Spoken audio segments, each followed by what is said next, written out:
Going on, world? DS1 Ross. Now I'm back. Shout out to everybody. Shout out to everybody who support me, DS1 Ross, and his platform, SHEEPSTAYSLEEPTV. Much love to y'all. We back with another episode. This is episode 3 of Real Spill. Make sure y'all tune in to episodes 1 and 2. Stay tuned for this series, Real Spill. If you're a content creator and you would like to be on an episode, the next episode, a Real Spill, just email me, dsalliance1@gmail.com.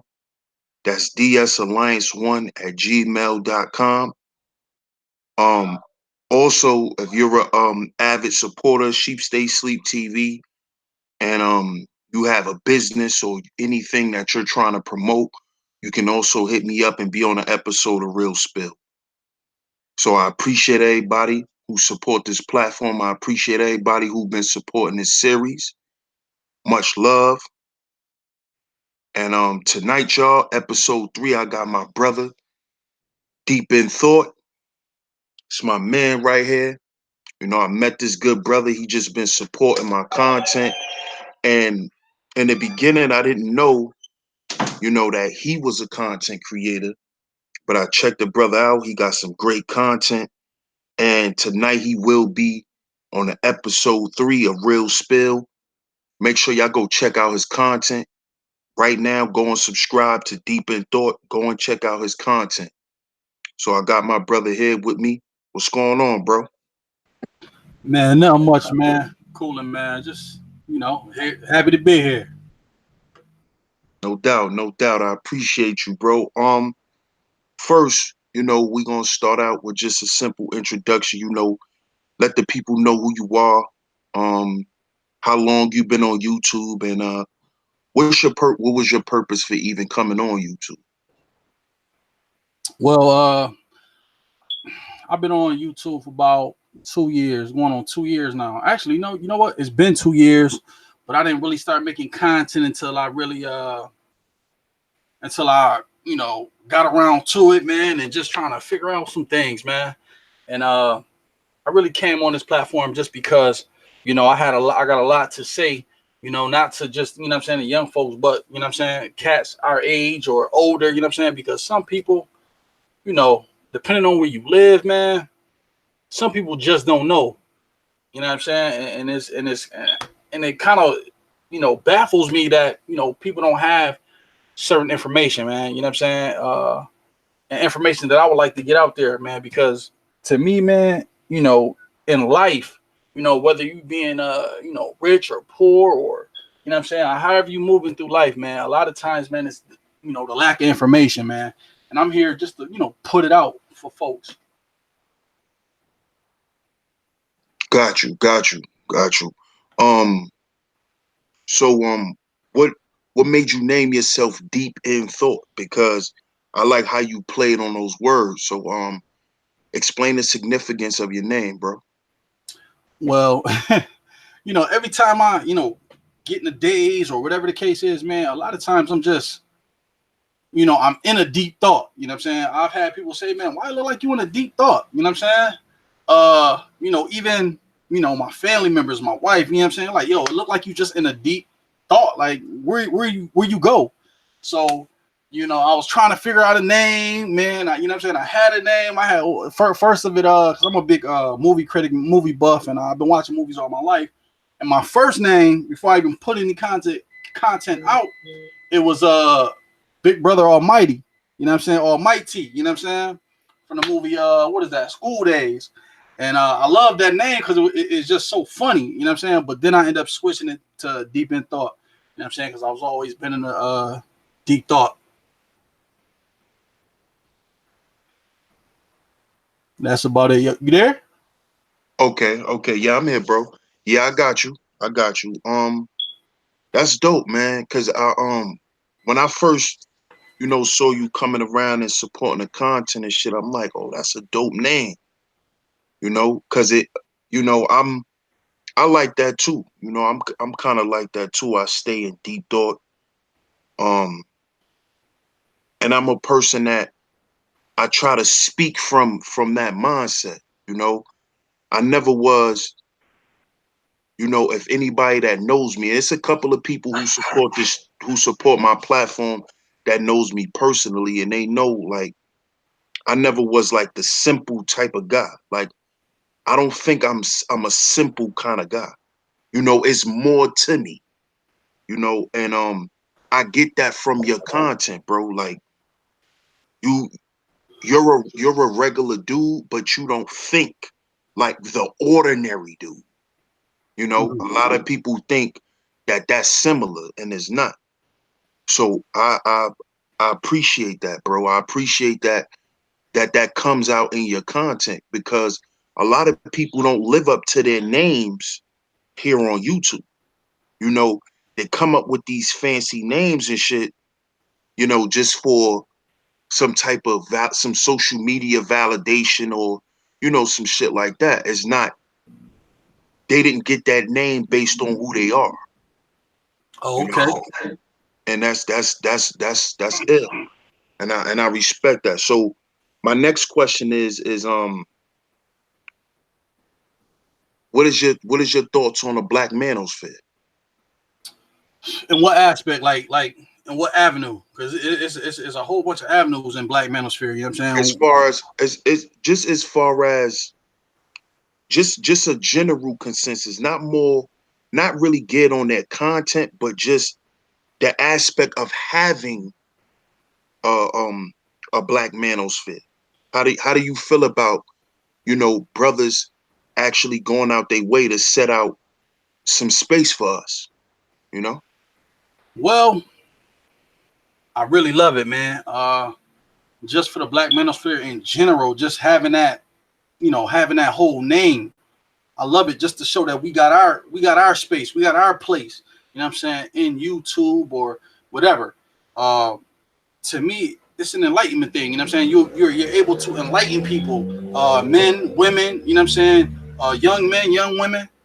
Uh, I love that in that space.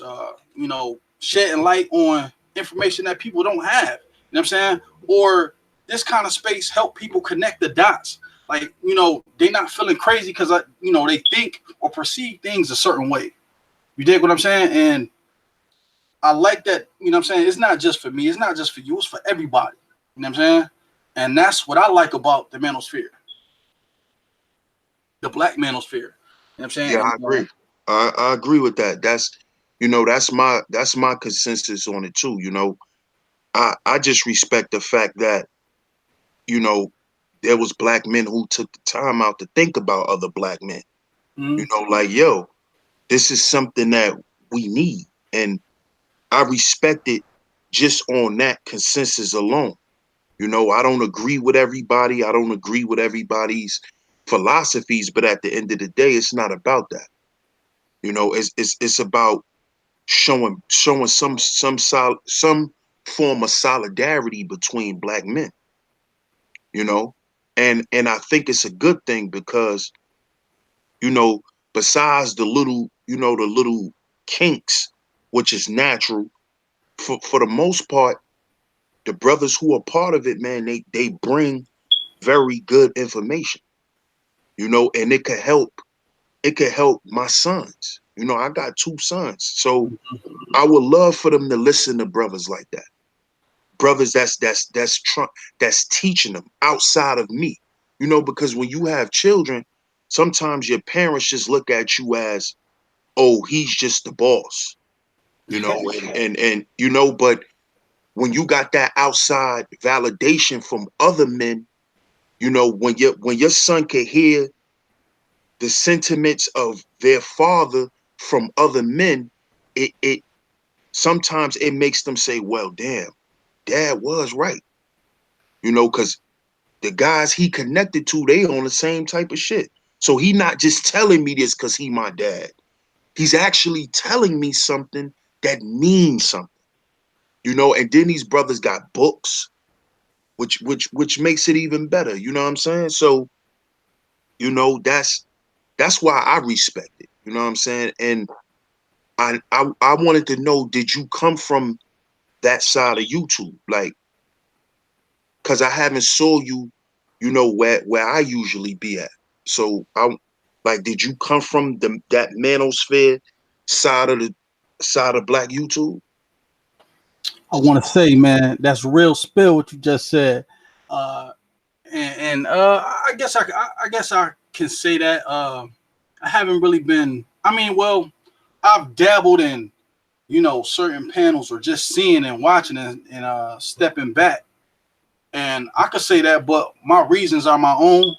You know what I'm saying? Mine's is from my background, how I was raised, and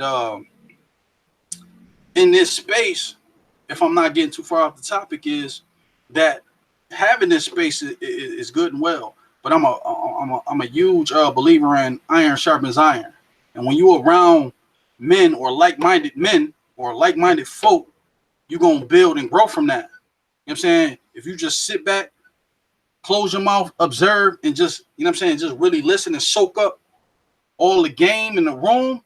You know what I'm saying? So you can have something to push, apply, and to push forward. That's where I kind of come from. You know what I'm saying? Uh, and I guess you could say I came from that side. Uh, but you know, iron sharpens iron, man, and I feel like you can get that from here. It's some traits, it's some tendencies that you could pick up if you not listening. You know what I'm saying? If you speaking before you even watch what's coming out of your mouth. So here is like that's where I come from. You know what I'm saying? Learn everything you can before you speak. You know what I'm saying? So I guess I can say I guess you can say I came from that side. Facts, facts, facts. So what is the overall ideology behind your channel? Are you trying to rebuild the Black family? Like, what is your overall message behind you putting out content? My biggest thing is growth, self improvement. Uh, learn what's necessary and apply it to your life. That's where I come from. You know what I'm saying? That's what kind of content I'm putting out. But when I feel like the well is running dry on my thoughts, I just sit back for a second and just think. You know what I'm saying? Uh, and this is where I come from, like rebuilding the Black family as well. So I come from that side as well. That's the kind of content I like to put out. Obviously we're gonna show some dysfunction, you know what I'm saying? Because that's part of who we are as, Black folks, not all of us. You know what I'm saying? I'm not trying to shed light just on dysfunctionality, but I'm also shedding light on the good, the bad, the in between, the gray area. You know what I'm saying? So that's the kind of content I like to put out.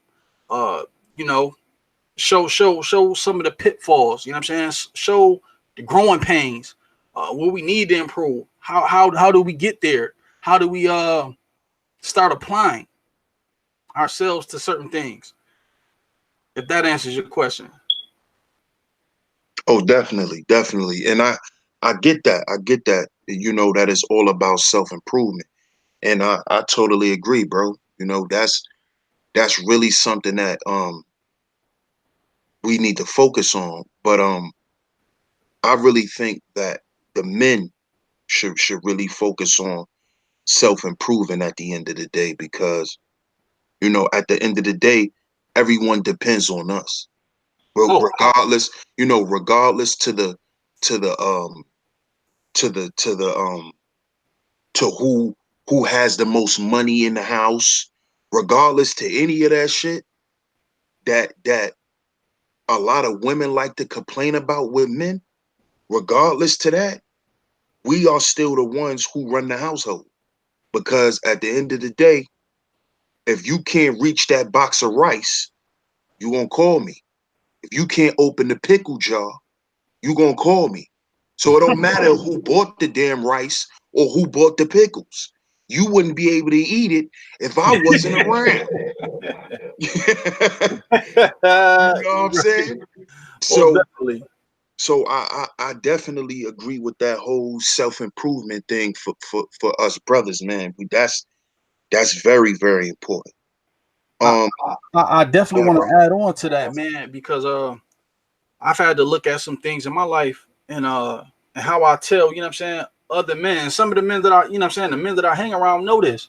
And it's like, you know, you strip yourself down to money, assets, and, you know, materialistic shit. You at the start and at the end of the day, you should be a man, bro.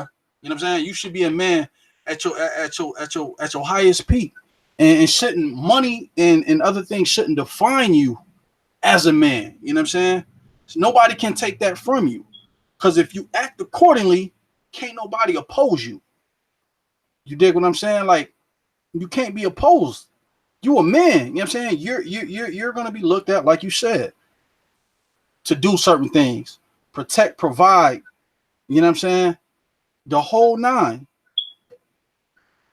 Because if somebody strip your, okay, let's say your woman, your wife, your girlfriend, whoever you messing with, is the sole, is the breadwinner. You know what I'm saying? No matter how she acts, she should be respecting you as a man. Money and all that other shit should not come into play.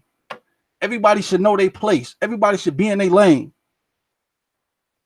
Straight like that. Like you, if you the man, if you're becoming the man that you need to be for you and for others around you, you shouldn't have an issue. You shouldn't have too many headaches.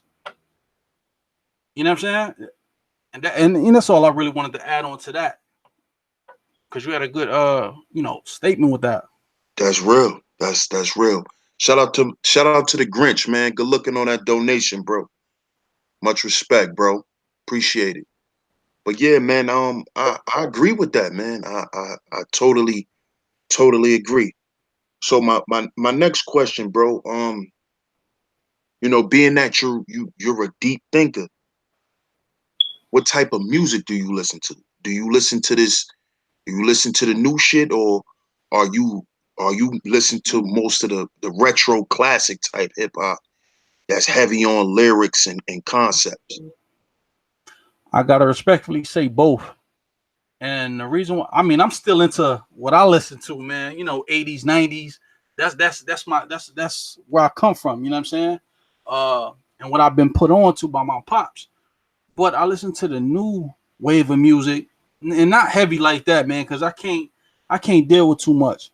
You know what I'm saying? Of the rhetoric that they spew. But I listen to it to understand where these young boys is coming from. Literally, these young boys. You know what I'm saying? Because uh, I don't know if you really caught it. Like, I work with juveniles. You know what I'm saying? Pretty almost like, you know what I'm saying, CO. But like when they come with certain things and a lot of the older folk that's older than me don't know what they're talking about. I know what they're talking about, so I can't let them slide on the disrespect. You know, they trying to be sly. I can't do that. You know what I'm saying? I know what they talking about. They'll try to pull one over your eyes. So I listen to that music because, you know, sometimes that's where they come from. So I try to stay in both generations. I respect that because that's how I am. I feel like if you're gonna speak to someone, you gotta come down on a level. Yes. You have to understand what you're dealing with. I feel like a lot of times people talk shit about the youth but don't understand. You coming from an outdated perspective. That shit don't mean nothing no more. You did 20 years, that don't mean nothing to these young boys. Oh my God. Cause you was in jail for 20 years, they was on the streets. Yes. See, so it's a different perspective. So we always gotta, it's not about being right and wrong. It's about perspective and respecting where people coming from. It's not about if the young boy is right or wrong. You know what I'm saying? And a lot of times I think that's how shit end up going wrong because we don't respect their perspective on things. You know, like a lot of the little homies that I deal with from my old hood, because I don't live in my hood no more. I don't even live in the same state, but I was just recently there. And a lot of them that I ran into, they was telling me like, damn, I ain't even gonna lie, and that's why my name DS1 Ross. They gave me that name. They gave me Ross. Of course, because of the beard and I'm a big dude, and along with some other things that is in my past, but they was telling me like, yo, so much shit you used to tell us came true. You know, they was telling me like, damn, it's crazy how you used to tell us this shit, and because they getting older now. You know what I'm saying? I've been living where I live now for what, 5, 6 years. When I left, they getting closer and closer to 30.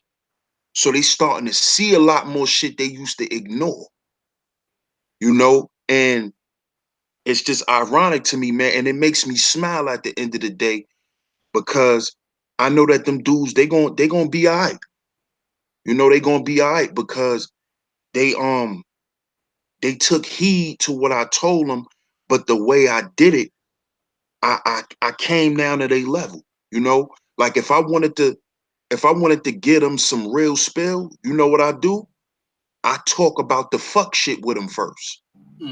So we talk about drill rap. We talk about jewelry and $800 belts. I let them talk about all that shit. We talk about all that, and then we go and roll up one or a couple, and then that's when I bring the real shit on. Like, yo, with that $800, you could have went and started an LLC, and y'all could have had a business with $800, nigga. You put that on your waist. Mm. You know what I'm saying? And now that they getting older, they like, damn, yo, you was right. Like they don't even want to wear that type of shit no more. Now they want to wear regular shit. Now they thinking about their future. Now they starting to recollect a lot of shit that I used to say. So I salute you for working with the youth, man, and not tuning them out. And plus with the new music, what I like about the new music is it's a lot more creative. But they creating good shit out of things that's right around them. Like when we was growing up, you know what I'm saying? We had to go and pay $50, $60 an hour in the studio. These young boys in the trap house in the bathroom recording hits. On a cell phone. Right, right. So we can't knock these young boys because if we had the access that they had, we probably be doing the same shit. Yeah, You know? yeah. You got to get creative in that field. Uh, but even with that, man, you talk. I mean, you definitely got cats that's older. You know what I'm saying? I try to catch them at the base. You know what I'm saying? When they 14, 15. You know what I'm saying? And let them know like it's okay to put the hood on pause, man. It's okay to step out and go take care of what you need to take care of for you to secure your future. You know what I'm saying? Not running around doing all the little bad shit that you do. You know what I'm saying? It's okay to do that. It's them same cats that's on the block or on your street or whatever, they still gonna be there if they not doing what they supposed to do. You know what I'm saying? And everything does come to fruition, man. If you hanging around like, you know what I'm saying, it's cats that can relate. You know what I'm saying? And you're a relatable guy. So if you're a relatable guy, you know what I'm saying, you'll be able to spit that to them, you know what I'm saying, and give that to them. And they'll receive it. You know what I'm saying? They'll receive it and take your word and try to do the best that they can. Exactly, exactly. And that's really all we could do. That's all we could do at the end of the day is hope that they take what you're giving them and they apply it. You know, we really can't force that shit down their throat. Because the shit that the older dudes was trying to force feed us, shit, we didn't eat all that shit up. We had to grow and go through shit to see what they were saying was real. So we gotta understand that we gotta have that patience, and that love with the next generation. Mm. We gotta have that for them. We can't shut them out. Because that goes back to what you was touching on in your video earlier too, man. A lot of kids are getting raised by dysfunctional parents. So the shit that they go through and then grow up and become all comes from something, or somebody who didn't realize something, you know, and I feel like it's not my job, but I feel like it's my duty a little bit to say, yo, nah. Like when I talk to them, like I respect everything how you framed it. But what I do is I tell them like this. I be like, yo, listen, whatever you doing out here, make sure you know and understand there's an end game to that shit. What Yes. is your end game? All right, you out here, you whatever you doing, what is your end game? After this shit is over, if you make it out without getting bodied, without going to jail, what are you gonna do after? Because there's no retirement plan for what you're doing. Only retirement plan you got is a pine box, homie, or two hots in the cot. Man, you ain't never So, tried. so it's like, what's your end game, little homie? What you gonna do? You know, once you make once you hit your target, once you make how much you want to make out of this, what you gonna do with it? That's that's that's the conversation I like to have. You feel me? Yeah, yeah. Man, I definitely understand that, man. Because sometimes, and like you said, sometimes, man, shit is gonna fall on deaf ears, man, and then they gonna wish, oh man, damn, I should have listened. You know what I'm saying? I know what that feeling like. You know what I'm saying? Just not listening to, my folks, my grandparents. You know what I'm saying? My big homies. You know what I'm saying? Just trying to do what the fuck I wanted to do. You know what I'm saying? And it didn't work. I always tried it my way. Tried it my way. Fuck it, I'm gonna try my way again, and it don't work. And then you sitting there like a damn buffoon, like, damn, man, I got to be the stupidest motherfucker on earth because I wanted to try my way. You know what I'm saying? And just even to go along with that, because you said something earlier about it, and I was saying that I had a shit. I even got a video on that, man. Just when we talk about it takes a village, right? But if it takes a village, who gonna raise them? You know what I'm saying? Because the village is damned. You know what I'm saying? The village is damned. You know what I'm saying? You got to sprinkle the cats, men and women that have come through and drop jewels for the youth. But don't nobody even want to speak to them no more. You know what I'm saying? Don't nobody even want to speak to them because the way they living. You know what I'm saying? It meant a lot when when if you were skipping school, the neighbors would tell your moms or your pops. You know what I'm saying? The neighbors was telling the parents, and the teachers was telling the parents. You know what I'm saying? But now ain't none of that. You know what I'm saying? You got cats out here running wild. You know what I'm saying? These boys is playing, these boys is cowboys. You know what I'm saying? Ain't nobody to answer to that because now you got the parents even jumping on that wild nut ass shit. You know what I'm saying? With their kids. When they know how their kids operate. When they know how they son or their daughter act. You know what I'm saying? And that's part of the village being damned. But like I said, like when you there, your aunt, your home girls or whoever, you know what I'm saying? Your wife, your lady, or whoever there in the community to help, which is only a sprinkle of people, that's good. You know what I'm saying? But it's got to take a lot more of us, you know what I'm saying? But like you said, you can't force feed nothing down nobody's throat, man. They'll be ready in their own time. Just hopefully the shit is not too late though. Right, right, right. So with that being said, what's your thoughts on the conscious community? uh I haven't really listened to too much consciousness. I mean, the conscious community, but I know it when I hear it. You know what I'm saying? I definitely know it when I hear it. It's cool. Uh, I don't have no real legitimate, beef or anything like that. I would have to hear something to agree or disagree with something. You know what I'm saying? Like whatever works for you and your community is let it keep working. Everybody gonna be opposed, you know what I'm saying, to you and your opinions in that community for some. To me, it just depends on the situation. For me. You know what I'm saying? And how I view things. I don't you know, everything needs a community, man. Wherever your place of thinking is at, wherever your like-minded folks is at, your elk. I have no real beef with none of that. I would have to, what I'm saying? Like I said, I would have to sit down, listen to certain things to get my point across, or to just to listen and see what it is we're gonna be talking about. Right, right, right. No doubt, no doubt. Shout out to my brother Rob on that donation. Appreciate you, big bro. Um, What is it about? How you feel about it?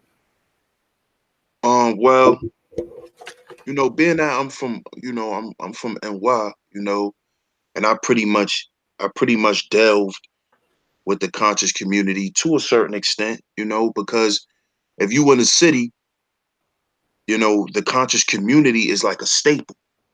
That's like a staple underground type of street thing. Just like the Nation of Gods and Earths, the Nuwapians, the Moors, you know, that's not no street shit, but those things are very prevalent in the streets, you know. So I really don't agree with what it's turned into, but I understand how powerful it was at one point in the streets of New York. Mm. You know, I think a lot of times when things become commercialized, they get watered down. And that's what I think happened with the conscious community. When the conscious community got on YouTube, the shit became, conscious entertainment. It became a circus, just a bunch of different people wearing costumes and stuff like that. But when it was in the streets, when it was underground, where you had to know somebody or happen to be in the right place at the right time to get to know what's going on, it was pure, and it was much more potent. Now I feel like, you know, that shit is like watching WWE.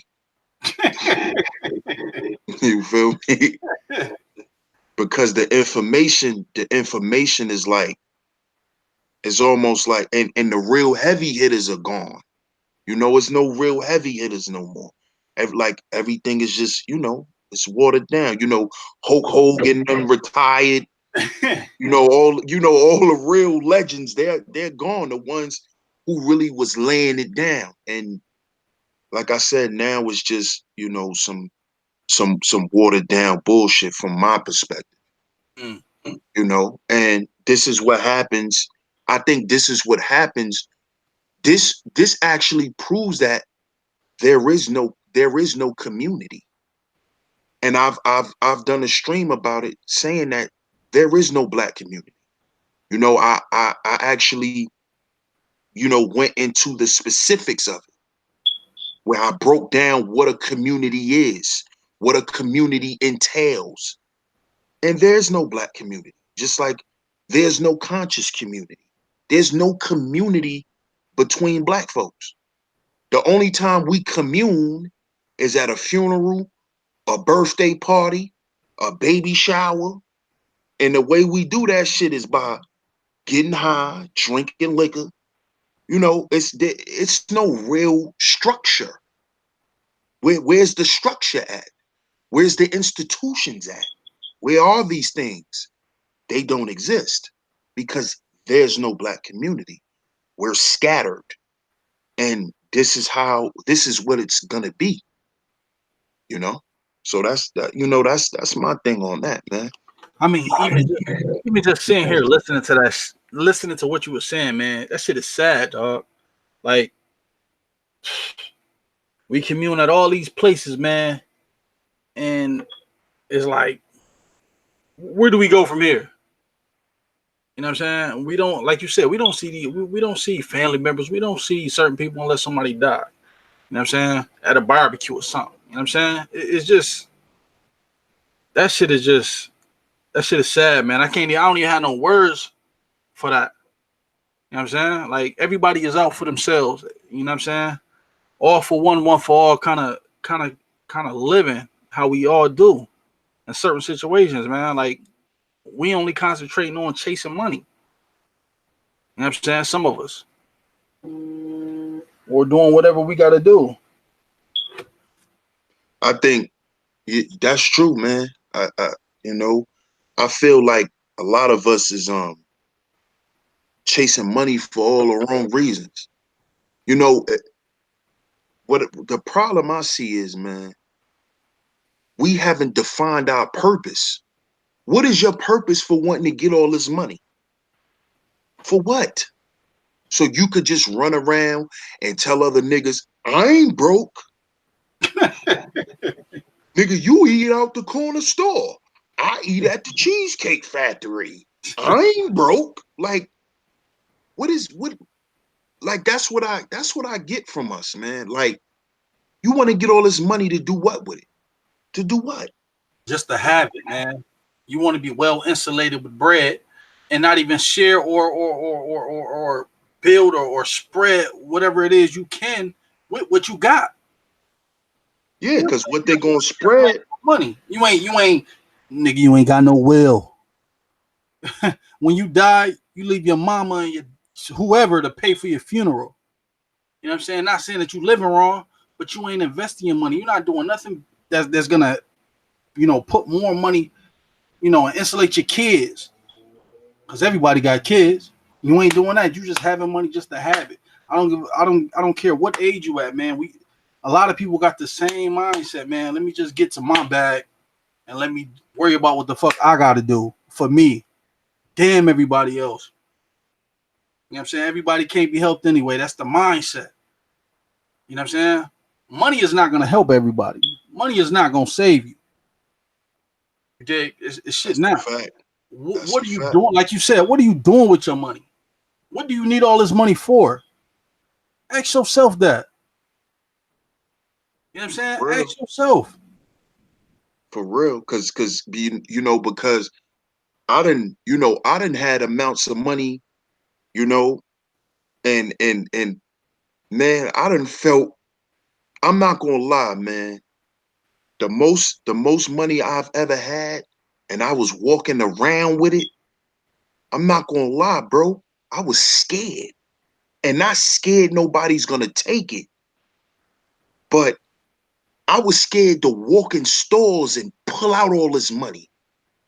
I didn't feel comfortable, you Yeah. know? And that could go, and this goes into my next question. How important, or how effective do you think poverty has been on us as a people? Because that was a I think that was a bad thing for me to feel that way, because it's almost like I'm not used to having shit. And when you're not used to having shit, it makes you look at yourself a certain type of way. It make you feel like you're not good enough to have certain shit, you know? And that's one thing I could take from the little homies too, that go out and get fly. They getting fly because they want to feel like they living a life they want to live, because a lot of them come from poverty.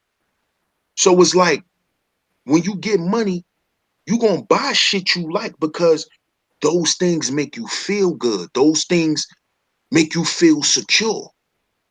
So at some point, I feel like when you getting money, satisfy those immediate needs, man. Do that. Because when I was running around doing what I was doing, I didn't I didn't do that. My mindset was always on business. You know, all right, let's save this money so we could do something bigger than what we're doing. So we ain't got to do this no more. But I kind of regret not taking advantage of my immediate desires. you know, because at the end of the day, it is all about balance. So you want to know how I feel to you know, to have certain shit, you know, and there's nothing wrong with that. You know what I'm saying? I think it becomes a problem when that's what you're all about. When you're all about getting a chain, when you're all about, you know, just being a avid consumer. But I do feel like you should satisfy those immediate urges, you know? So when you get to where you want to be, those things don't become a problem. So I know I talked a lot. So did you remember my question, bro? The poverty thing, right? Yeah, how effective do you think poverty has affected the have affected us as a people? Oh man, a lot, man. I'm glad you even asked that question because when you in poverty, you feel comfortable there. You feel like you want to stay there, and you trying to get any come up possible. You know what I'm saying? Whether it's robbing somebody, you know what I'm saying? You point them out, you scheme on them, and you get what they got. You know what I'm saying? Walking around with a shit ton of money, you is gonna be like that because you never had it, and that goes for all of us. We ain't never had $10,000, $20,000 walking around. Why is you walking around like that? You a damn fool. You know what I'm saying? And that's in general. I'm just talking about in general. But poverty keep you in the mindset of almost damn near victimizing other people, get over on other people. You know what I'm saying? You kind of want to. Some people kind of want to stay broke, no matter how much they want to say, "Yo, I need this money. I need to get this money. I'll do anything to get this money, or take it from somebody." The closest thing, the next thing you can do is victimize somebody else, but you know it can happen to you. I mean, just by you even explaining what you said. I remember being young, 15, 16 years old. My concentrations was on different things, but even at a much younger age, I seen what money do to people. People getting killed behind it. You know what I'm saying? You getting money, but your man hungry as fuck. He see you with all this money, and you ain't even break bread with your man. So if he fuck around and kill you, blow your head off, you know what I'm saying, for this little bit of change that you got that ain't gonna get them far because they ain't never had it. It's a poverty. Living in poverty is almost like it's a come up mindset. Like eventually I'm gonna come up, but I'm gonna do whatever I gotta do to get it. And sometimes we all don't think we can do better. You know what I'm saying? And when you don't think you can do better, man, you standing there. You become a part of that vicious cycle. You know what I'm saying? Got or be gotten. In a sense, if that's what we talking about. Uh, I'm just thinking it back now, like, you know, this is how you come to cutting corners. You know what I'm saying? Selling drugs. I had cats, you know what I'm saying? You know, when I was young, they didn't have no dope. So they started selling soap. I'm like, dude, you gonna get your ass killed, beat at the least, killed at the worst. You know what I'm saying? Just speaking on, just different things. And, if you see the softest cat with some money, man, you better take it. You know what I'm saying? And you know they're not gonna do nothing. Take it. To me, man, living in poverty is real vicious, man. Cause when you don't know nothing, you're not gonna do nothing. You're gonna stay nothing. You know what I'm saying? That shit sound bad to even say it. But just looking at all the people I seen get hurt behind money. But living, you know, a lot of times you think you're not worthy. Like you said, you're not worthy of doing better, making more money, and separating yourself from the herd. Cause shit, I live in the slums. I'm gonna die in the slums. You got kids thinking like that. Not fuck the adults. They doing whatever they doing anyway. But just as a young man, as a young woman coming up, man, we getting over on each other. I'm gonna use this chick to set this dude up for whatever reason. For fucking chump change. I done seen it, man. I done witnessed the shit. Like the shit is just sad. And that poverty mindset, man, it could ruin whole families. It could ruin a lot. And I don't even really know where to, you know what I'm saying, really where to go to tell somebody, yo, you can get out, because they don't believe you. It's gonna take some mistakes. It's gonna take some harsh, some harsh mistakes. You know what I'm saying? Some people not gonna be able to get a chance to correct whatever it is that they done, because it done came around too fast for them. Behind having, you know what I'm saying, behind wanting, being envious of what somebody else got, and you ain't work for it for yourself.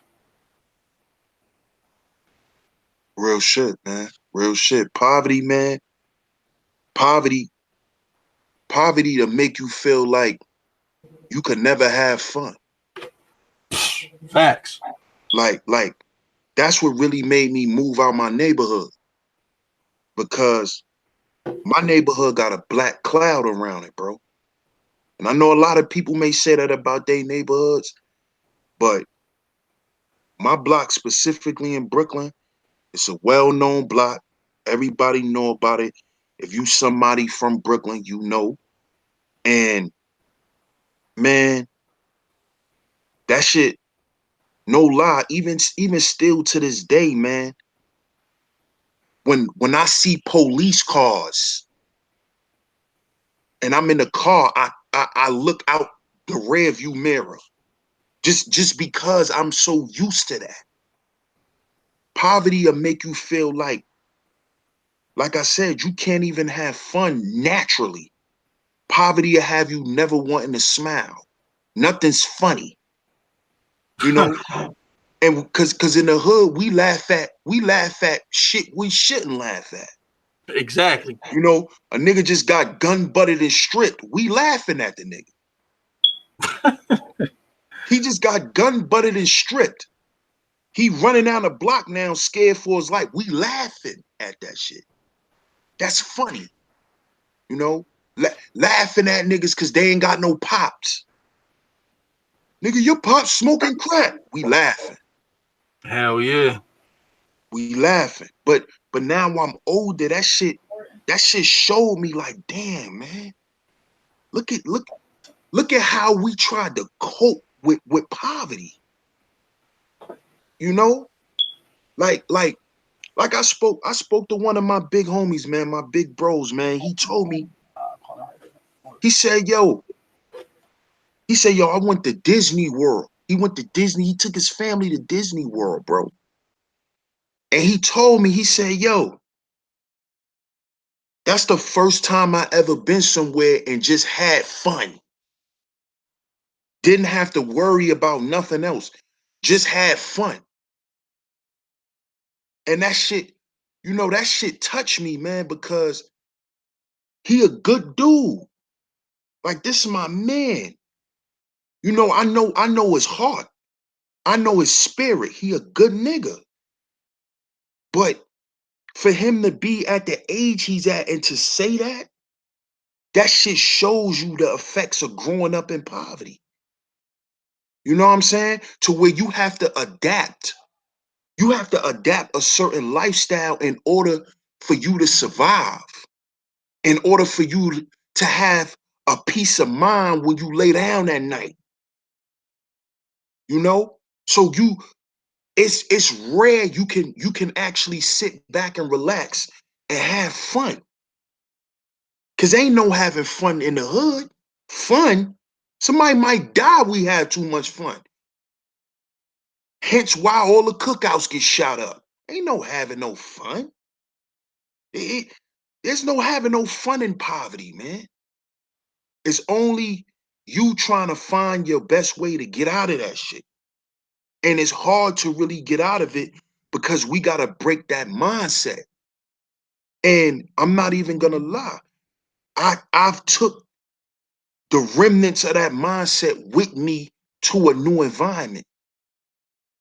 And listening to brothers like you and other brothers, man, is what it's doing is starting to reprogram my mind, because growing up in poverty, man, you could never be free mentally. You know, a lot of us talk about being free. Oh, we want to be free. We want to be free. But when most people say that, they speaking from an aspect of, I want to be able to live and have all my bills paid and have all this extra money and drive the cars I want to drive, and you know, the simple materialistic shit. But they not thinking about being free and peace and have a peace of mind. Like, you can actually go to a theme park with your kids and have fun and laugh and smile. There's a lot of niggas that come from the hood that can't do that. That still haven't experienced that. And that's the effects of, to me, I call PTSD poverty traumatic syndrome. Because growing up in poverty is traumatic. It's traumatic, man. You know, to have, you got grown women out here that don't feel comfortable dealing with men unless they're leveraging their bodies to feel accepted, because they coming from that broken, impoverished mindset, man. And I feel like we got to talk about that more on that type of level. And that's why, you know, that's why I really rock with your channel, because you're very introspective. Yeah. Listen, you hit the nail on the head, man. You take a lot of that poverty mindset with you.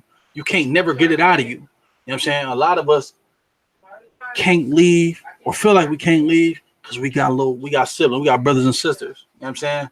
We can't leave them. You know what I'm saying? You don't have that peace of mind when you go anywhere. You know what I'm saying? That your way of living, your way of thinking, your whole mindset is of you. You know what I'm saying? It's in you. No matter where you go, no matter what part of the neighborhood you live in, it's always with you. You know what I'm saying? It take a long time to pretty much de-escalate from that. You know what I'm saying? Sometimes you can't even, you know, elevate because your mindset. You can't be around certain people. Certain people won't allow you to be around them because of the way you think, the way you move. You dig? And that shit. And then eventually you'll realize it yourself, like, damn, I gotta get out of that mind. I gotta get out that mentality. You know what I'm saying? I can't keep having the same kind of mentality wherever I go. I could relax. I'm so stressed about not just, you know, not having more. And that mind, having that poverty mindset, man, will destroy you, dog. That shit will push you under the ground with no problem, easy. You know what I'm saying? Because you can't get around like-minded folk, man, because you still where you at. You haven't given you haven't given yourself time to grow. You know what I'm saying? For all of us, we all got our little, you know, character defects about how we was raised and, you know, our state of mind. Some shit just can't be broken. You know, so some things you can't, some habits can't be broken. They all habits can be broken, but some we choose not to we choose not to break habit out of. Yeah, that's real, man. That's crazy, bro. And that's, you know, that's why I get the whole motto for my channel, man. We gotta heal before we build, you know. And I'm a talk more on this thing, because I got some shows lined up I'm gonna do. So my next question is, do you consider yourself pro-black, and why? Hmm. In a sense, but I don't really put labels on me, man. Especially, you know what I'm saying?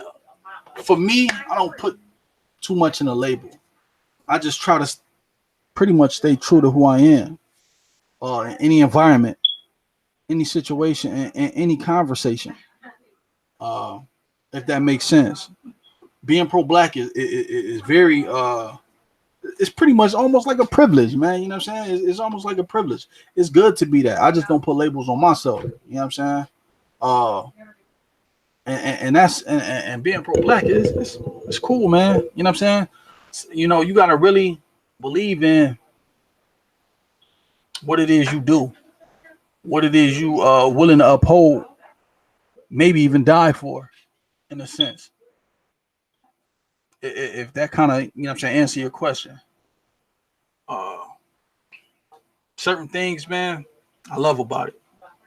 You know what I'm saying? Some things we blind and ignorant to, as far as whatever we talking about, whether it be pro-black, whether it be in conscious. You know what I'm saying? Whether anything. So I don't put too much in a label for me.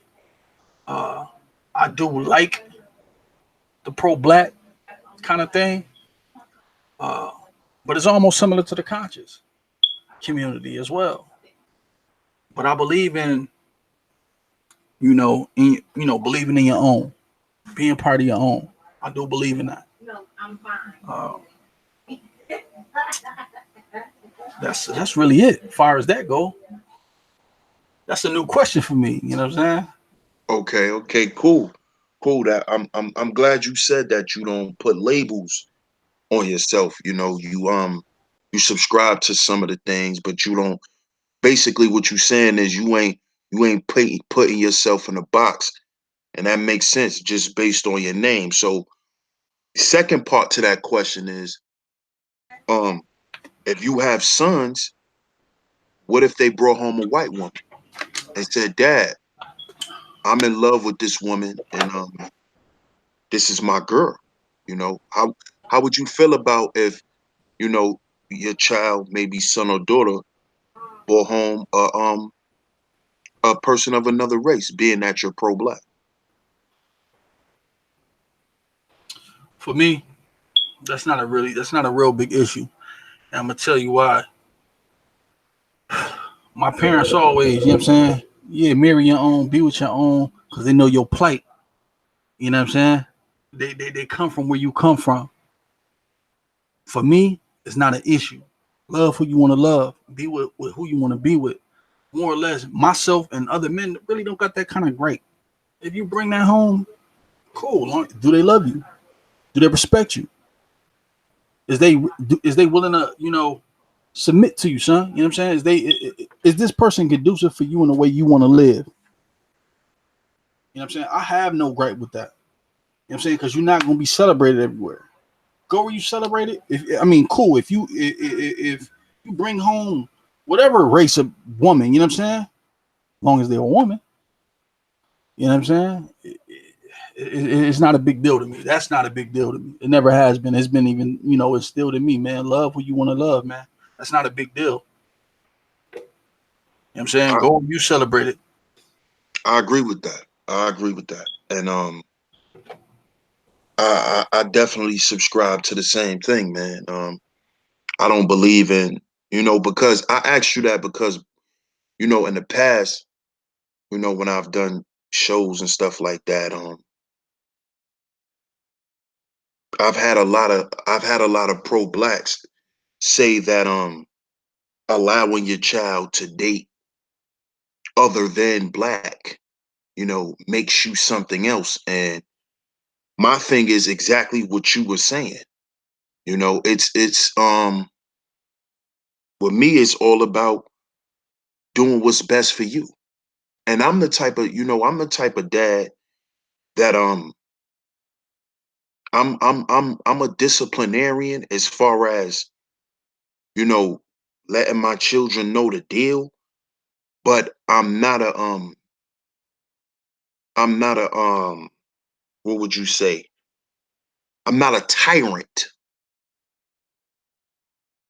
I'm not a tyrant. I I let my sons be who they are, you know? Be who you are. Like what you like. Don't like what you like because I want you to like it. Because that goes back into what you was touching on in your video about dysfunction. See, those parents who force their ideologies on their kids, That's dysfunctional to me, because now what you're doing is you're not raising your child, you're controlling them. You can't raise and control at the same time. You see, I feel like a lot of parents treat their kids like possessions. They treat their kids almost like something they bought. I feel like as a parent, you should let your teachings raise your child. And if your child subscribe to what you taught them, eventually they will come back around and live through those teachings. But if they choose not to, I feel like we should still love them and we should still support them regardless. Because if my son brought home a white woman, I'm gonna tell him, listen, son. And see, before that even happens, I'm gonna lace my son with all the game. So he gonna have the Ron Wills book talking about sexual chemistry. He gonna have the Shahrazad Ali book where she's talking about how black men should treat black women and how black women should treat them. He's gonna be laced with all that game before he even go out and try to date anyone. So I'm not really harping on who he's gonna pick, because regardless, women are women. Whether they black, whether they green, whether they purple, they're women. They all do some of the same shit, you know. Say that again, dog. You know what I'm saying? So I mean, I feel the same way, bro. I feel the same way, man. Yeah, dog. I mean, yo, listen, that's good, man. That's good. They definitely should come back around. They should. Your son should definitely come back around. Your kids should definitely come back around to the teachers that you've given them. You know what I'm saying? For any parent. Yeah, that's in the Bible. You raise a child, the way you want them to be with certain teachings, and they may stray off the path for a while, but they'll come back around. You know, I even broke that down and one of my streams I did, and there's a lot of things I didn't listen to my dad about, and I ignored it because I just wanted to do what I wanted to do. Like you were saying earlier, I just wanted to do what I wanted to do and be around who I wanted to be around. But now when I look at my life and I look at opportunities I missed, and I start to see, well, damn, that could be why I missed the opportunity, because I didn't listen when my pop said, yo, separate yourself from them niggas. Separate yourself. Those are, you grew up with them, but make sure you don't let them keep you stagnated. And that's what, as I got older, I start hearing the analogy, your net worth is based on your network. Yep. If you hang around five broke niggas, you gonna be the sixth one. I started hearing that, you know what I'm saying? And then I started looking at it like, man, Shit, you still got to look at it today. even today, and now that we older, it's even much more serious. And this goes, and that goes back into what you were saying earlier about how, you know, your main man to kill you for some bread. Shit is serious. Because now it's like we older now. I'm still stuck. You able to do what you want to do or whatever, and you ain't reaching out. You ain't reaching back. You know, and you may not be reaching back purposefully. It's just, you doing what you need to do. You don't want to stay stuck. You don't want to get caught up in that rut that's in the hood. Because I got homies that's older than me, and since I left, I was telling dudes, yo, come out here. You know, you wanna be able to live, go somewhere where you can actually live and not just survive. You know, because a lot of people, man, they don't understand that living in these big cities, if you're not making 6 figures a year, you're not living. You surviving, homie.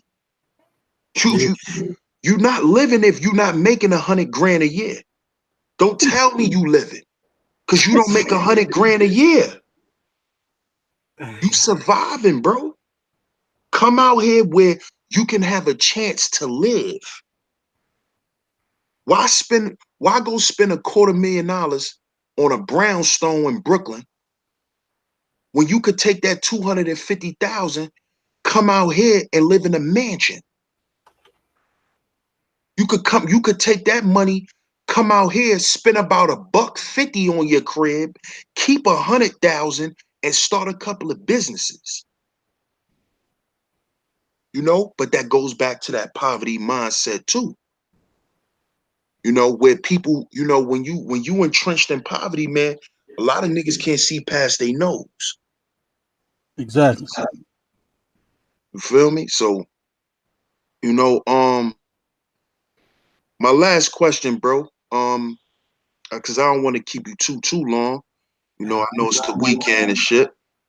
I'm here. Um, but my last question is, well, I'm not gonna say my last question. I'm gonna say my second to my last question is how important do you how important do you think being an entrepreneur is today? It's very important. But but you got to do a lot of work, man. Shit, just even looking into what it is you want to do, you got to know that you're gonna be putting more time and effort in your passion more than your 9 to 5. Like more than your 9 to 5. Knowing that you're gonna have some there's gonna be trial and error. You might lose some money. You're definitely gonna lose some sleep. Definitely gonna pick up a lot of stress. But it is important. You know what I'm saying? It is important to have your own, man, and not be wanting to work for nobody forever. You know what I'm saying? Using your 9 to 5 for your hustle, for your entrepreneur purposes. You know what I'm saying? It's important, but how do you get there when you don't have no knowledge of how to get how to get to it? That's more of a question for a lot of people. Um, Starting small, step by step, but staying focused is key. But a lot of us can't focus on that, man. We putting our efforts into too many projects, man. Too many projects. Uh, I think it's important to not want to work for nobody for forever. But how do you do it? How do you get out? What are you willing to sacrifice? What are you willing to sacrifice to get on top, to stay on top? How much can you do? How much time you got to sacrifice with your kids, your family, right now? Because we older, so we got families. You know what I'm saying? Is the people around you willing to wait around or help you put in that time and effort? Excuse me, not effort, execution. Damn the effort. You got to execute. If you're willing to, for instance, if you want to buy, how long is it gonna take? What is building permits? You know, a slew of things that you got to go through. Are you willing to wait, put in more time, network with some people? You know what I'm saying? To do what's necessary. Because your network, man, listen, your network is everything. You can't do it by yourself. Your lady can't help you. Your man can't. They only can do but so much. Everybody got to put that time and work in. Being an entrepreneur is a big step. I've seen people do it. I've seen people do it and it collapse in the first year. I'm all for it. Now, being an entrepreneur as a collective is a better outlook for me. I will go into business with people and then later on branch off if possible. You know what I'm saying? Because as long as everybody putting the work in, executing what's needed, we can make it happen. But doing it by yourself, trying to insulate yourself with security, you know what I'm saying, with wealth or with money, that's fine. That's all well and dandy, but you can't do it. You can't steer the ship by yourself. You know what I'm saying? Once you get your clutches on it, you can. But I believe it's hard, man. You gotta be able to network, man. If you can't do that, man, your shit gonna fail. I'm a firm believer in that. But I think it's possible. I think we all should do it, but we gotta find what's gonna work. My thing always been what works for the people. You know what I'm saying, for the consumer. I used to be in retail, so my thing is what works for everybody. What do everybody need? You know what I'm saying? How can my product reach everybody? Like it's like for instance, everybody's gonna need a barber. Everybody's gonna need a doctor. Everybody's gonna need a mechanic. You know what I'm saying? What am I gonna be able to sell? What am I gonna be able to provide for the consumer? That's for everybody. You know what I'm saying? That's the first thing you need to do. You know what I'm saying? When I used to think about, not per se hustling because it wasn't for me. You know what I'm saying? What everybody else like to do. Music, smoke, CDs. Using that for an example. Everybody need that. Everybody want that as a source of entertainment. What entertainment can I provide? You know what I'm saying?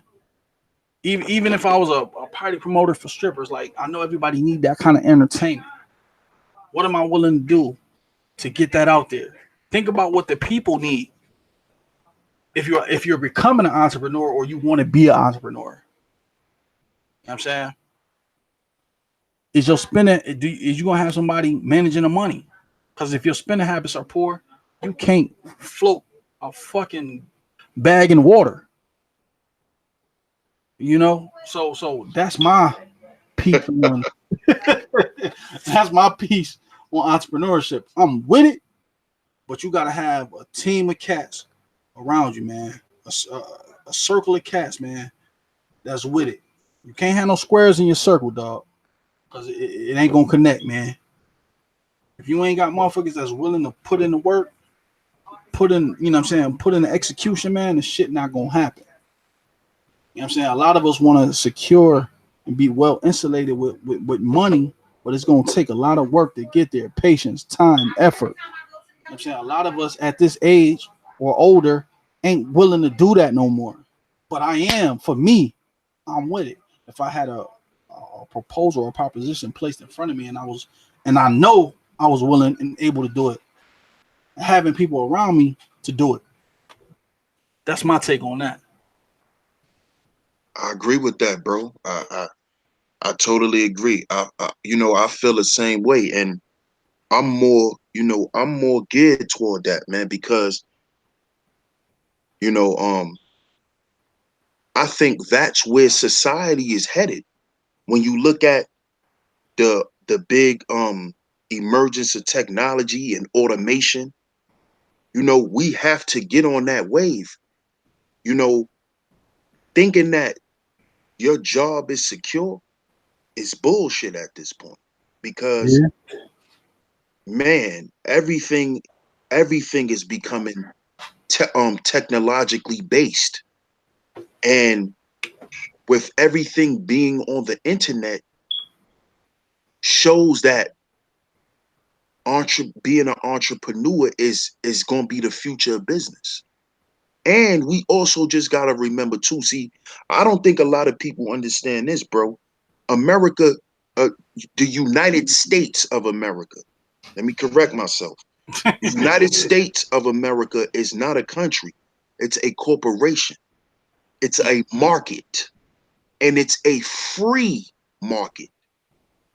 It's a market that doesn't have a lot of restrictions and regulations. This is why the Arab is here. This is why the Spaniards are here. This is why the Germans are here. This is why the Italians are here. This is why they're here. This is why they call it the land of the free, Yeah. because it's free market. You can come here and do business. So why us as black folks is stuck on working for people? Why are we stuck on working in other people's businesses when we can have the same shit? And now with all the information being on the internet, they they they making shit cheaper. Like, man, you could go get an LLC for $100. For most dudes, $100 is a bag of weed. Listen, man. And you so right, man. Listen, I was talking to property manager one day, but as of recent, I was talking to my wife, and we was just having a conversation on a whole deal. Like, if it's 5 of us, why won't you know what I'm saying? Why won't I put 10,000 in my wife's hand? Her sister, her cousin, my brother, we all living together. Put 10,000 for her property. Next year, we flip that. You know what I'm saying? After a year, get that money back. You know what I'm saying? And then put it in to my you know what I'm saying, to my house or whatever. You know what I'm saying? They keep the money in house.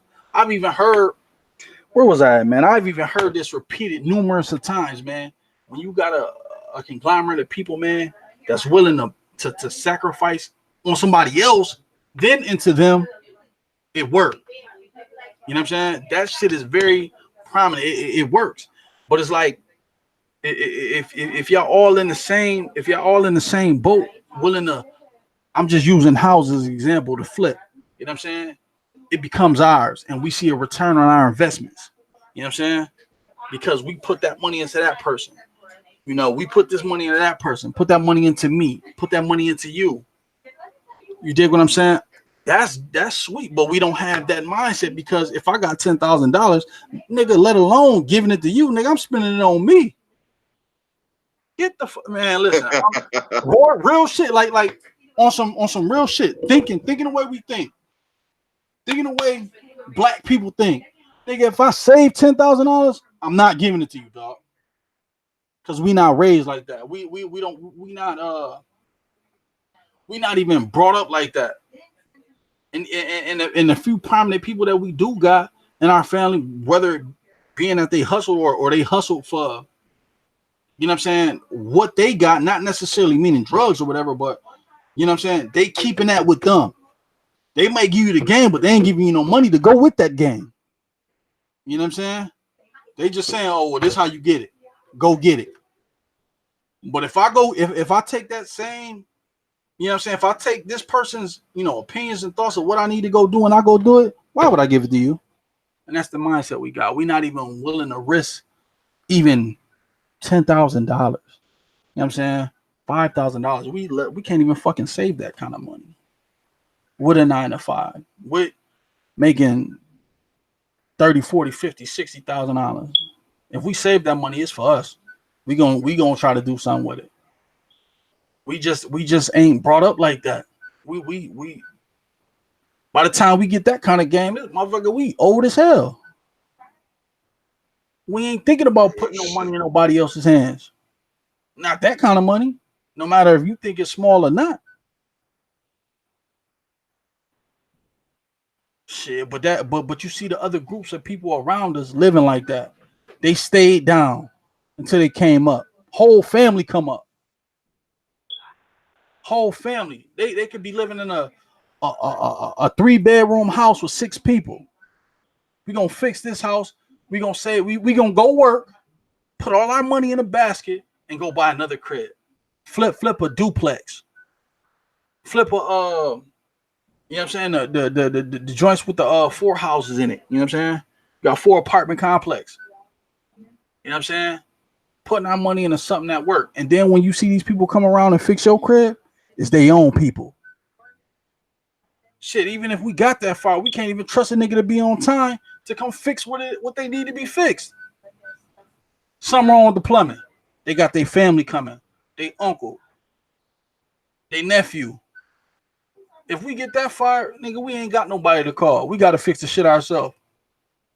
On top of trying to get motherfuckers to go in with you. You give a motherfucker 20, 30, 40, $50,000, them niggas is running off with that shit. Real shit. Real spill. For real. It's a fact. That's a fact, bro. And and see, you touched on the exact point I want to bring up. Trust. We don't trust each other. Now, trust is also what? A business term. Yes. So if we don't trust each other, that's why black people don't have trust funds. We gonna take the money out that bitch. Exactly. Because it's like, nigga, I'm not letting you hold my money. Fuck no. Even though I know I'm irresponsible and a fucking alcoholic, I'm not gonna let you hold my money because it's my money. And I work for that shit. right. Just why shout out to Sonny's Boxing Talk. We think small. We think Exactly. small. But we want big. Yep. No risk, no reward. Ain't that's what we've been brought up to think? And we know it to be true. If you ain't willing to risk shit, you ain't gonna be responsible enough to reap the reward of it. You can't get shit. You gotta put your work in. And see, I come from I come from the standpoint of I went to college. I got a degree in business. And one of the things that people don't understand, the biggest thing in business is it starts with opportunity cost. That's what the taking risk is with your money. Taking risk with your money to invest in yourself is the cost you pay to provide yourself with a certain opportunity. That's called the opportunity cost in business. So if you got a bunch of people that's not willing to put up to get something out of it, man, hence why we stay in poverty. Hence why there's no wealth with amongst black people. It's not, we're not gonna ignore, the system of white supremacy. We're not gonna ignore that. But like I said, nowadays it's no excuse because everybody know about white supremacy. White supremacy is no longer a secret. Like when our great grandparents was growing up, the way they experienced white supremacy was getting their head busted. We are experiencing it through poverty, through economic slavery. Yep. You know what I'm saying? So that's not a secret no more. So I don't really want to hear that excuse of white supremacy no more. Because once you know something, now it's about what you gonna do. What you gonna do with it now? What's gonna happen? And that goes back to what you were saying, man, with the dysfunction. People are comfortable with the dysfunction. So that's why people are more comfortable with just working for people and getting a check than having some trust in themselves and other people to take that risk. Mm. Man, that shit it's I mean, trust is a big word. There's a lot of things, that go with that we don't know about. Having a contract, making sure people finish the job. We got to hire outside help that's gonna cost us a lot more. And just even going back to that, like if I ain't got 10,000, but I can get approved for 15. Why am I gonna give you 10? Or if I give you 10, I'm keeping 5 just to splurge on myself. The mismanagement of money. You know what I'm saying? It will kill a business. It will kill any entrepreneurial spirit that you have, functioning or living in your passion, in your body. It will be gone. You know what I'm saying? Yes, budget like you supposed to, Sonny Boxing Talk, but we don't. You know what I'm saying? If we could take a little bit off the top and splurge, we will. But it's just sad that we can't come together. You got to get around some people, man, and you got to get ironclad contracts to make sure shit go down like it's supposed to. That's a fact. That's a fact. And Let's look at some of the things, you know, bro, that a lot of black people complain about black people. Trust. There's no trust. We don't appreciate each other. These are business terms. These are also business terms. Trust, appreciation. We don't appreciate each other, so our money don't appreciate. Mm-hmm. Our value is fucked up because we don't see the value in each other. These are also business terms. I don't think a lot of our people understand that. You know, this is why our money's messed up, because we messed up internally, personally. You know how people say it's business, not personal. No, business is personal. If You it's your fuck with business, my business, it's personal, homie. Don't tell me it's business, it ain't personal. Business is extremely personal. Extremely. You know? I don't really agree with that. Because business is very personal. Because how was a business ran without people? mm-hmm. So business is very, very personal. I would agree. I definitely would concur. You know? Yeah, man, I'm having fun, man, talking, man. Like I said, with like-minded folk, man. Shout out to the people in the chat, man. I appreciate y'all being here. I appreciate, you invite me on your show too, man. You know what I'm saying? I definitely want to, say that before I even leave. But I'm here. So keep them coming, man. No Whatever type of doubt, time bro. you're working with.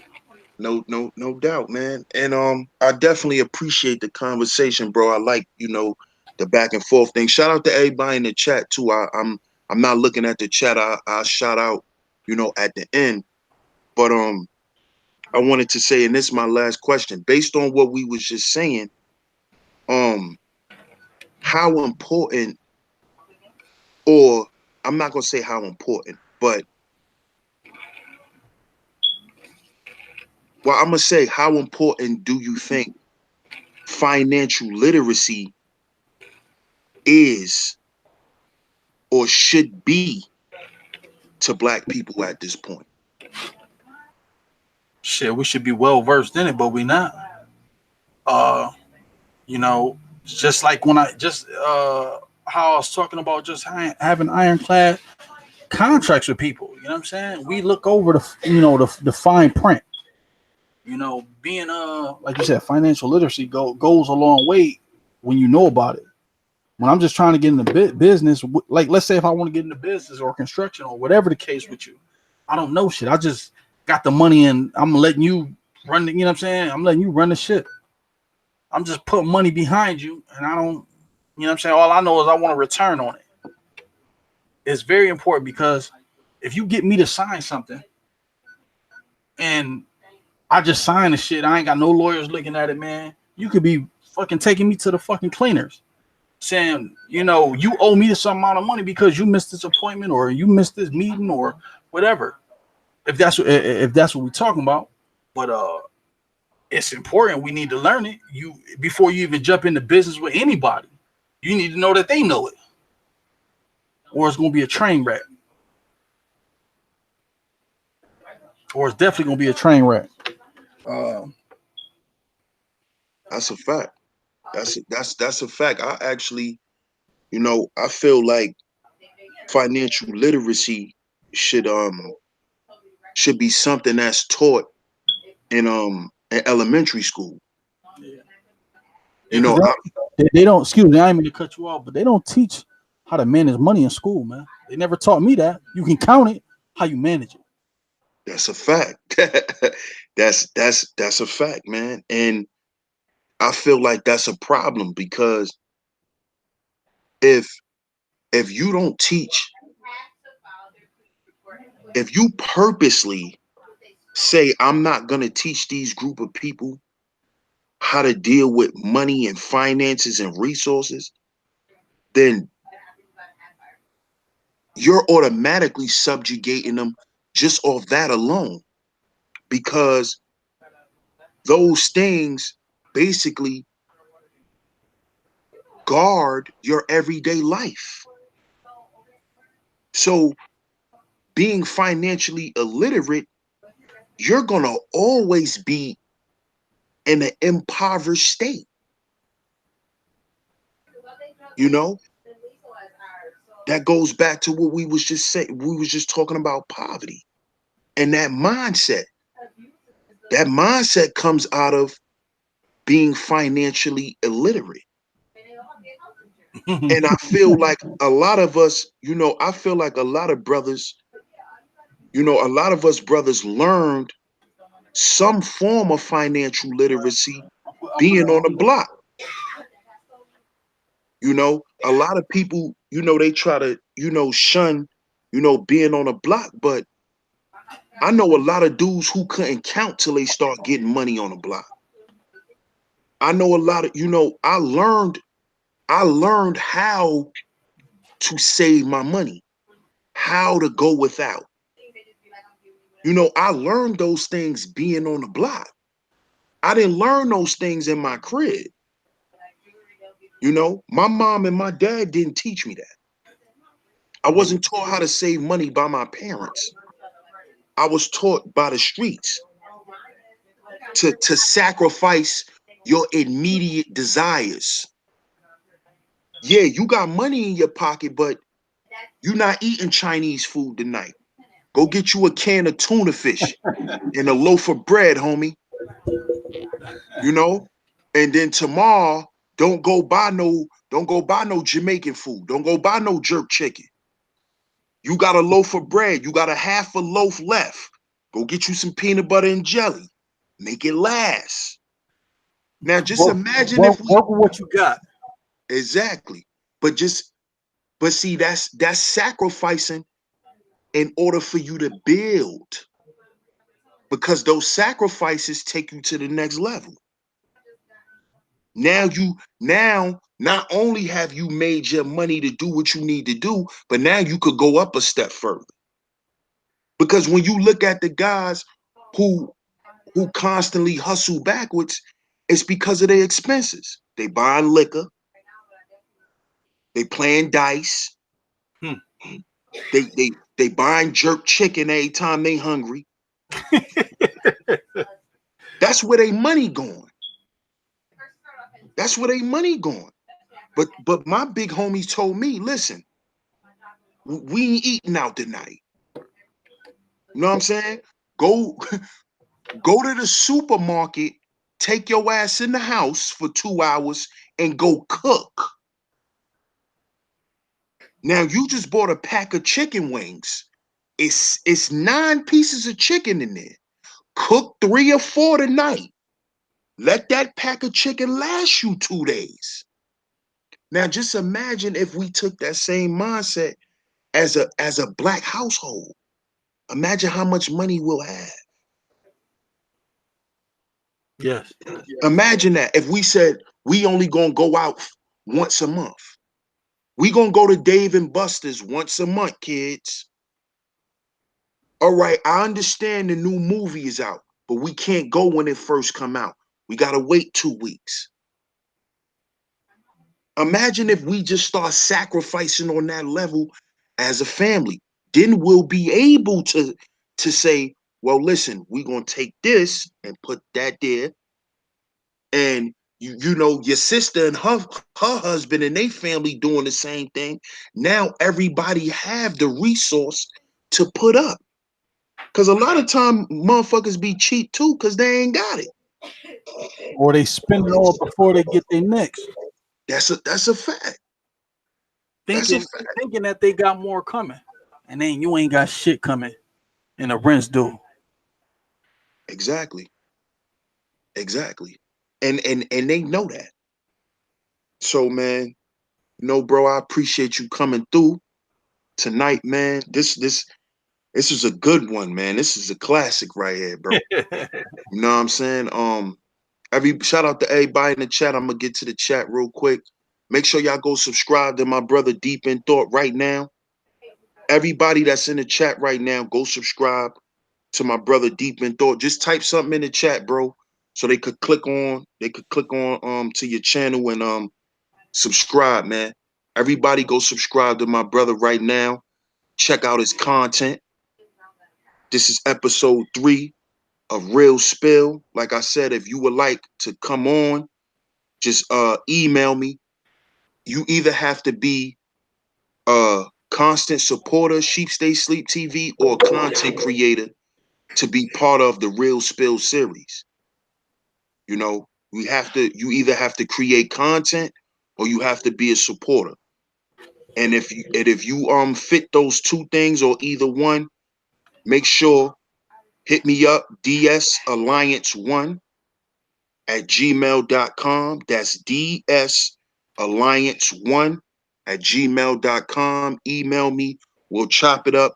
We'll set it up. Shout out to you again, bro. This was a great one. And I'm gonna catch y'all on the next one, man. This is DS1 Ross of Sheep Stay Sleep TV. Remember, y'all, we gotta heal before we build. Mm-hmm. We gotta heal before we build. And we need real spill to heal and to build. I'll catch y'all on the next one. All right. Like my man say, y'all be blessed, and I'm gonna keep it I'm moving. gonna keep it moving. All Peace. right. Peace.